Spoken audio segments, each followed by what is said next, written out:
Hello students, आपका स्वागत है मेरे channel science by Kanish Sharma में। और मैं हूं आपका साइंस टीचर कनीश शर्मा। फिर से हम क्लास 10th साइंस चैप्टर हमारा 6th चल ही रहा, आपको पता ही है। और जो अपना लेक्चर है ये बच्चों, ये है 5वां लेक्चर, ठीक है। आपको पिछली वीडियो में मैंने बताया था रेस्पिरेशन के बारे में। आज हम इस वीडियो के अंदर हम क्या पढ़ने वाले हैं बच्चों? ह्यूमन रेस्पिरेटरी सिस्टम पढ़ने वाले हैं। सबसे सिंपल और सबसे इंपॉर्टेंट सिस्टम यही है बच्चों हमारे सिलेबस में, ह्यूमन रेस्पिरेटरी सिस्टम, ठीक है बच्चों। शुरुआत करते हैं इसकी। एक्चुअल में इसमें हमें पढ़ना क्या है? देखो, हमारा जो ब्रीदिंग का सिस्टम है ना बच्चों, वो सारा का सारा इसके अंदर आ जाएगा। इसके अंदर हम कैसे ऑक्सीजन को लेते हैं, CO2 को रिलीज करते हैं, ये सारी चीजें हम इसमें पढ़ने वाले हैं बच्चों। चलिए शुरुआत करते हैं बिना टाइम वेस्ट करे। देखिए बच्चों, जो भी एयर होती है वो हमारे बॉडी के अंदर कहाँ से एंटर करती है? नोस्ट्रिल्स के अंदर से। यानी कहने का मतलब, आप सिंपल भाषा में कहो तो नोज भी कह सकते हो। यानी नोज के थ्रू जो है वो एयर हमारे शरीर के अंदर, हमारी बॉडी के अंदर एंटर करते हैं। आप जानते हो बच्चों कि नोज के अंदर छोटे छोटे हेयर्स होते हैं जो उस एयर को क्या करते हैं बच्चों? फिल्टर करते हैं, ताकि कोई एयर में डस्ट पार्टिकल्स है तो वो वहीं रह जाए और फ्रेश एयर जो है वो आगे चले जाए बच्चों, ठीक है। तो मतलब एंट्री पॉइंट एयर का कौन है? नोस्ट्रिल्स, ठीक है। यहाँ से एयर एंटर करती है और सीधा पहुंचती है बच्चों थ्रोट। मैंने देखो 1 2 3 4 लिख रखा बच्चों की ये जो एयर का पासेज है वो कहाँ से कहाँ होता है। देखो, सबसे पहले एयर जो है नोस्ट्रिल से होती हुई कहाँ जाती है? थ्रोट के अंदर जाती है बच्चों। जो बच्चे डिटेल में पढ़ते हैं थोड़ा उनके लिए बता दूं, थ्रोट के होते हैं बच्चों 2 पार्ट, एक फेरिंक्स और एक लैरिंक्स, ठीक है। आप पढ़ सकते हो उनको डिटेल में, ठीक है। वहां से बच्चों जो अपनी एयर है, जो हवा है, वो थ्रोट से जाती है बच्चों यहाँ इस ट्रैकिया के अंदर। जब आप छठी सातवीं के अंदर होते थे बच्चों, या 8वीं के अंदर भी आपने ट्रैकिया को पढ़ा हुआ है। इसको विंड पाइप भी कहा जाता है। जैसे ओइसोफेगस को फूड पाइप कहा जाता है, वैसे ही ट्रैकिया को क्या कहा जाता है बच्चों? विंड पाइप कहा जाता है। यहाँ पे ये जो आप ये देख रहे हो ना बच्चों, ये जो मैंने लगा रखी है, ये है रिंग्स ऑफ कार्टिलेज।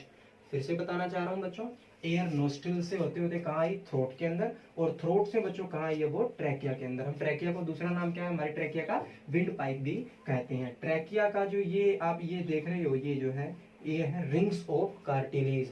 ये रिंग्स ऑफ कार्टिलेज क्या करती है बच्चों? इसको पिचकने से, हम कहते हैं ना ऐसे सिकुड़ना, तो उससे बचाती है। ये जो आपकी ये देख रहे हो ना रिंग्स ऑफ कार्टिलेज, ये क्या करती है? इस ट्रैकिया को सिकुड़ने से बचाती है। इससे आगे वाला जो पॉइंट है बच्चों बहुत ज्यादा इंपॉर्टेंट है। अब ये ट्रैकिया जो है ये 2 हिस्सों में डिवाइड हो जाती है, एक इधर वाले लंग के लिए और एक इधर वाले लंग्स के लिए। अब जिन बच्चों को थोड़ा सा नहीं पता, ये बच्चों 2 हमारे जो है लंग्स हैं, फेफड़े जिनको हिंदी में कहते हैं लंग्स, ठीक है। ये 2 हमारे फेफड़े हैं, एक ये लेफ्ट वाला है और एक ये राइट वाला है।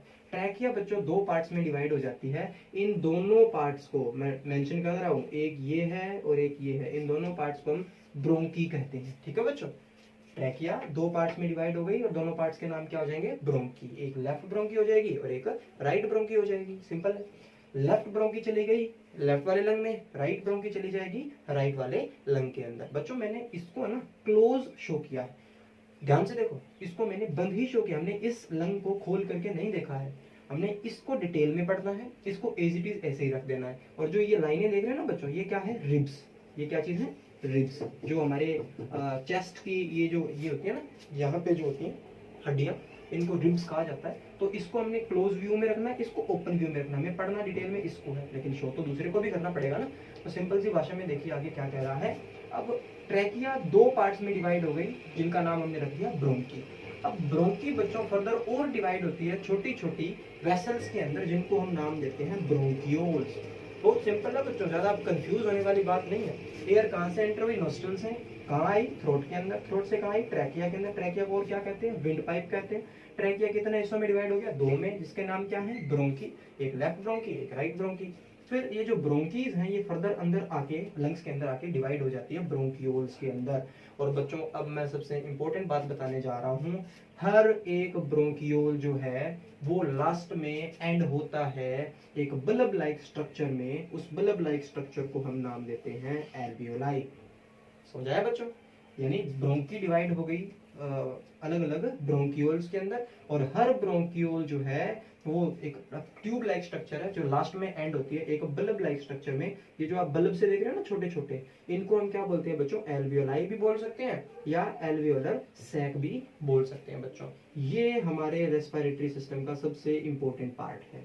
यहाँ तक तो सही था, पैसेज था। देखो एयर जो है वो यहाँ से होती होती यहाँ आई ऐसे, यहाँ, और फिर ये अलग अलग ब्रोंक्यूल्स और फिर ये एल्वियोलाई। यहाँ पहुंचने के बाद बच्चों सबसे मेन स्टेप होता है, वो कौन सा स्टेप है बच्चों, वो है, मैं यहाँ लिख देता हूँ, गैसियस एक्सचेंज, यानी गैसों का आदान प्रदान। समझ रहे हो ना बच्चों। अब एक चीज और, ये जो एल्वियोलाई है ना, इनमें लार्ज अमाउंट में ब्लड प्रेजेंट होता है बच्चों, ठीक है। जैसे आपने खाने के टाइम पे देखा था ना, स्मॉल इंटेस्टाइन के अंदर खाने का एब्जॉर्प्शन होता था विलाई के अंदर, और विलाई क्या काम करती थी, एब्जॉर्प्शन का जो एरिया है, सरफेस एरिया ऑफ एब्जॉर्प्शन को इंक्रीज करती थी। सेम केस यहाँ पे एल्वियोलाई क्यों है यहाँ पे, ताकि रेस्पिरेशन का यानी गैसेस एक्सचेंज का जो सरफेस एरिया है वो बढ़ सके। यहाँ पे भी बहुत लार्ज अमाउंट में इनके अंदर भी क्या होता है बच्चों, ब्लड प्रेजेंट होता है। यहाँ गैसियस एक्सचेंज होता है, और गैसियस एक्सचेंज आप अच्छे से जानते हो क्या होता है। ऑक्सीजन तो बच्चों चली जाती है एल्वियोलाई के अंदर, ब्लड के अंदर चली जाएगी, और जो CO2 पूरे शरीर की जो CO2 आई है वो यहाँ से हमारी बॉडी से बाहर आ जाएगी बच्चों। समझ आ रही है ना मैं क्या कह रहा हूँ। यानी ये जो एल्वियोलाई है ये मेन पार्ट है हमारे रेस्पिरेटरी सिस्टम का। यहाँ पे गैसियस एक्सचेंज होता है, गैसों का आदान प्रदान होता है। ऑक्सीजन जो हमने सांस से ली है वो तो चली जाएगी ब्लड के अंदर, ठीक है। और जो ब्लड में ऑलरेडी CO2 प्रेजेंट है वो कहाँ आ जाएगी बच्चों, वो देखो ध्यान से, जो एल्वियोलाई के ब्लड में जो CO2 प्रेजेंट है ना, वो आएगी ब्रोंक्यूल्स में, ब्रोंक्यूल से कहाँ आएगी, ब्रोंकी में, और ब्रोंकी से ट्रैकिया, ट्रैकिया से थ्रोट, और नोस्ट्रिल से आउट। यानी ऑक्सीजन तो बच्चों अंदर की तरफ एंटर हो रही है, और CO2 जो है वो बॉडी से बाहर आ रही है। ये था बच्चों हमारा ह्यूमन रेस्पिरेटरी सिस्टम। थोड़ा सा रिवाइज करवा रहा हूँ, ज्यादा वीडियो लंबी ना हो जाए इसलिए थोड़ा सा रिवाइज। देखिए बच्चों, गैसेस एक्सचेंज ये मैंने बता दिया आपको। ह्यूमन रेस्पिरेटरी सिस्टम में 4-5 कंपोनेंट होते हैं। नोस्ट्रिल्स जो नोज है वहां से चली जाती है हवा अंदर की तरफ, थ्रोट, ट्रैकिया जो विंड पाइप है, ये क्या है, रिंग्स ऑफ कार्टिलेज जो इसको पिचकने से या सिकुड़ने से बचाते हैं। उसके बाद जो ट्रैकिया है वो 2 पार्ट्स में डिवाइड हो जाता है, जिनको हम क्या बोलते हैं बच्चों, ब्रोंकी बोलते हैं। एक ब्रोंकी जो लेफ्ट वाले लंग में चली गई, दूसरी ब्रोंकी राइट वाले लंग में चली गई, ठीक है। उसके बाद बच्चों देखिए, ये जो ब्रोंकी होती हैं ये आगे जाके फर्दर और डिवाइड हो जाती है ब्रोंक्यूल्स में, और हर ब्रोंक्यूल जो है वो लास्ट में एंड अप हो जाता है इन बल्ब लाइक स्ट्रक्चर, जिसको हम बोलते हैं एल्वियोलाई। बहुत सारे बल्ब से दिख रहे होंगे आपको छोटे छोटे डायग्राम में, ठीक है। ये बल्ब क्या करते हैं, गैसेस एक्सचेंज का काम करते हैं। एक्चुअल में ये जो एल्वियोलाई या एल्वियोलर सेक है ये ब्लड से भरे हुए होते हैं। इनके अंदर यहाँ क्या होता है, गैसेस एक्सचेंज होता है। O2 जो है वो तो लंग से ब्लड के अंदर चली जाती है, और CO2 ब्लड से लंग्स में वापस और वहां से बॉडी से बाहर हो जाती है बच्चों, ठीक है। ये था बच्चों ह्यूमन रेस्पिरेटरी सिस्टम, जिसके बारे में हम इसके अंदर बताते हैं। एक और चीज बच्चों ये है कि जैसे ही ब्लड के अंदर ये ऑक्सीजन आ गई है, तो ब्लड को कैरी करने के लिए हमारे शरीर के अंदर एक पिगमेंट प्रेजेंट होता है, जिसका नाम आप में से आधे से ज्यादा बच्चे जानते होंगे। क्या नाम है बच्चों उसका, हीमोग्लोबिन। हीमोग्लोबिन है बच्चों, ठीक है। ध्यान से देखिए, यहाँ ऑक्सीजन क्या कहाँ एंटर आ गई, एल्वियोलाई से ब्लड में चली गई।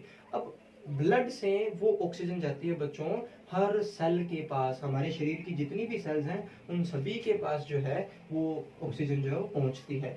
न्यूट्रिशन वाली वीडियो में, यानी जिसमें हमने ह्यूमन डाइजेस्टिव सिस्टम पढ़ा था, शायद मैं बताना भूल गया था बच्चों आपको, जो खाना ब्लड के अंदर चला जाता है ना, और वो जो खाना ब्लड के अंदर गया यानी ग्लूकोज यूनिट आप समझिए, वो ब्लड जो है वो हर सेल तक उसको पहुंचाता है खाने को, ठीक है। यानी कि ब्लड में एक साइड जो डाइजेस्टिव सिस्टम वाला है वो तो ग्लूकोज जाता है ब्लड के अंदर, रेस्पिरेटरी सिस्टम से ब्लड में क्या जा रहा है, ऑक्सीजन। अब ब्लड का काम है कि ऑक्सीजन और खाना जो है वो हर एक सेल तक पहुंचाया जाए बच्चों, ठीक है। और ये मैंने आपको इसमें बताया। और जैसे अभी मैंने बताया आपको कि जो ऑक्सीजन है जो ब्लड में चली गई है, अब वो ऑक्सीजन आपको पता है गैसेस फॉर्म में होती है, तो उसको कैरी करने के लिए एक पिगमेंट प्रेजेंट होता है हमारे ब्लड के अंदर। और हमारी ब्लड की एक सेल RBC आप जानते होंगे बच्चों, रेड ब्लड सेल्स जो होती हैं उनके अंदर एक पिगमेंट प्रेजेंट होता है। रेड ब्लड सेल के अंदर एक पिगमेंट प्रेजेंट होता है जिसका नाम है हीमोग्लोबिन, जो ऑक्सीजन को क्या करता है बच्चों, कैरी करता है। यानी एक पार्ट से दूसरे पार्ट तक जो ऑक्सीजन को पहुंचाने का काम है वो कौन करता है बच्चों,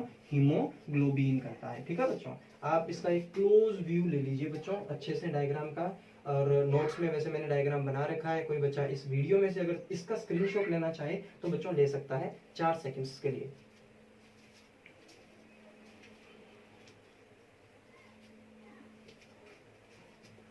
हाँ जी बच्चों, उम्मीद करता हूँ आपने स्क्रीनशॉट ले लिया होगा। ये हमारा ह्यूमन रेस्पिरेटरी सिस्टम था बच्चों। इसके अलावा भी 2-3 चीजें और है जो रेस्पिरेशन में आपने पढ़नी है। अब वो चीजें देखिए बच्चों की क्या है, मैं इसको एक बार रब कर देता हूँ। आप में से ज्यादा बच्चे जानते होंगे बच्चों कि जो टेरेस्ट्रियल ऑर्गेनिज्म होते हैं ना, जो जमीन पर रहते हैं, वो तो ऑक्सीजन जो है वो ले सकते हैं हवा से, ठीक है। यानी कि जो टेरेस्ट्रियल ऑर्गेनिजम्स होते हैं, टेरेस्ट्रियल जो ऑर्गेनिजम्स होते हैं वो तो ऑक्सीजन का टेकअप कर लेते हैं, कहाँ से बच्चों, एटमॉस्फेयर से, ठीक है। वो तो ऑक्सीजन उनको तो कहाँ से मिल जाएगी, एटमॉस्फेयर से मिल जाएगी। टेरेस्ट्रियल का मतलब जो जमीन पे रहते हैं। लेकिन एक्वेटिक ऑर्गेनिजम्स ऑक्सीजन कहाँ से लेते हैं बच्चों, यानी पानी में रहने वाले जो जानवर हैं, जीव हैं, वो ऑक्सीजन कहाँ से लेते हैं, वो लेते हैं बच्चों वाटर के अंदर जो ऑक्सीजन डिजोल्व है ना, जो डिजोल्व ऑक्सीजन है वाटर के अंदर, उससे लेते हैं बच्चों, ठीक है। टेरेस्ट्रियल ऑर्गेनिज्म तो ऑक्सीजन लेते हैं एटमॉस्फेयर से, लेकिन जो एक्वेटिक ऑर्गेनिज्म है वो ऑक्सीजन कहाँ से लेते हैं, वो लेते हैं बच्चों वाटर के अंदर जो डिजोल्व ऑक्सीजन होती है ना, थोड़ी अमाउंट में जो डिजोल्व ऑक्सीजन होती है, पानी के अंदर घुली हुई ऑक्सीजन को डिजोल्व ऑक्सीजन बोला जाता है बच्चों। तो एक्वेटिक ऑर्गेनिज्म ऑक्सीजन कहाँ से लेते हैं, जो पानी के अंदर जो ऑक्सीजन घुली हुई है वहीं से लेते हैं। अब आप में से ज्यादातर बच्चे जानते हैं कि वे बच्चों देखिए, जो अमाउंट है ऑक्सीजन की वाटर में, amount of oxygen in water is less.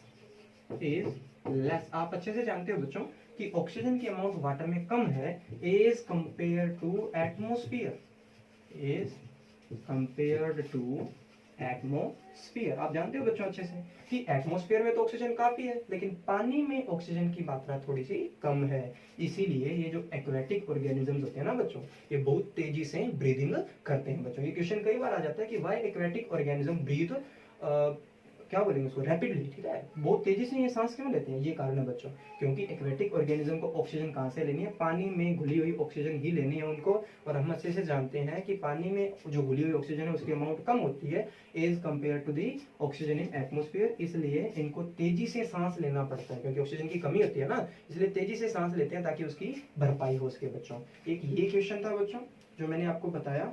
और फिशेस के बारे में अगर आप जानना चाहते हो बच्चों कि फिशेस में रेस्पिरेशन कैसे होता है, तो बहुत ही सिंपल है। आपने फिशेस की स्ट्रक्चर कुछ ऐसी देखी होगी, मैं थोड़ा सा रैंडम सा डायग्राम बनाऊंगा बच्चों ताकि ज्यादा टाइम खराब ना हो। देखिए बच्चों, फिशेस का जो ये चीज है ये है माउथ, ठीक है बच्चों। और ये जो आप चीज देख रहे हो इनको बोलते हैं गिल्स, ठीक है। आप छठी सातवीं में पढ़ते थे कि फिशेस में जो रेस्पिरेशन होता है वो गिल्स से होता है, ठीक है बच्चों। और फिशेस क्या करती है बच्चों, माउथ से, लार्ज माउथ में जो पानी है ना वो अपने शरीर के अंदर लेती है। ये गिल्स एक्चुअल में क्या है बच्चों, छोटे छोटे होल होते हैं, छोटे छोटे छेद होते हैं, ठीक है।